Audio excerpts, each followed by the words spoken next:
ঈসা আলাইহিস সালাতু ওয়াসসালাম ও তার গর্তের সাক্ষ্য।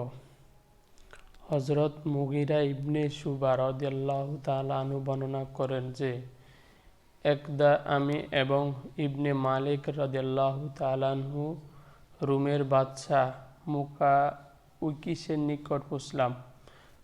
মুকাউকিস আমাদেরকে জিজ্ঞাসা করলেন, তোমরা এখানে কিভাবে পৌঁছেছ? হযরত মুহাম্মদ সাল্লাল্লাহু আলাইহি সাল্লাম এবং তার আসহাবগণ মাঝপথে বাধাগ্রস্ত ছিল। তারা কি তোমাদেরকে বাধা দেয়নি? আমরা বললাম, আমরা সমুদ্রের কিনারায় চলে এসেছি। আমাদের মনেও সর্বদা এই ভয় ছিল।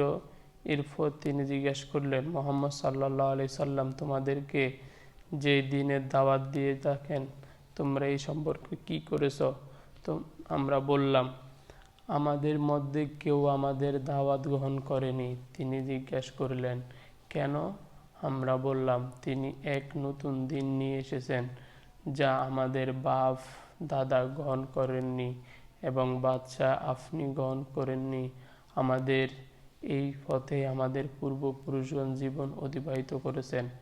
এরপর মুকাইশ বলল, আচ্ছা, তার নবীর গর্ত কুরাইশ তার সাথে কি ধরনের ব্যবহার করেছ?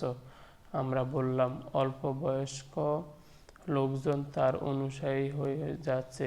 তারা বিরোধী ছিল।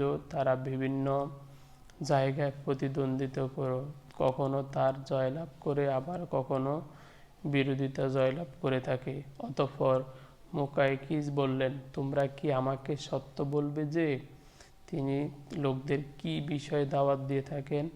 আমরা বললাম, তার দাওয়াত সারমর্ম হলো আমরা যেন এক আল্লাহর ইবাদত করি, তার কোনো শরিক নেই, এবং ওই সমস্ত মাবুদকে ত্যাগ করি যেগুলো আমাদের বাপদাদা পূর্বপুরুষগণ পূজারও করত।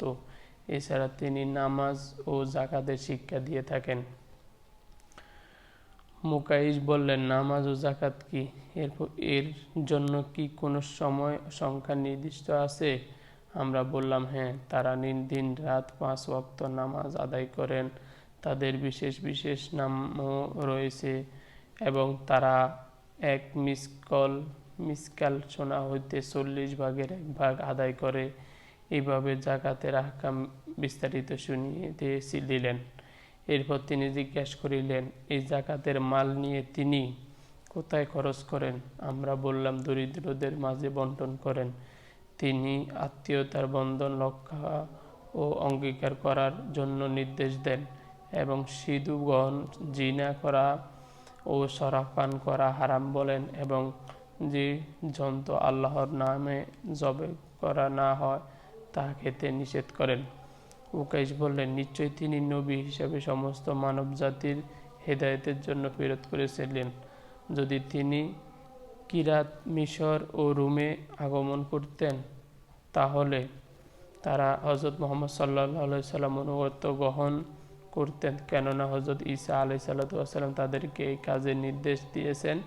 তোমরা তার যে সমস্ত লক্ষণ গুণ বর্ণনা করেছ, পূর্ববর্তী নবীগণ সেই গুণ ধারণ সহ প্রেরণ করেছেন।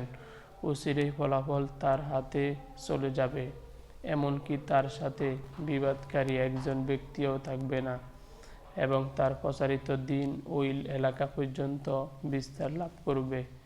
সেখানে উট ঘোড়া বিচরণ করতে পারে।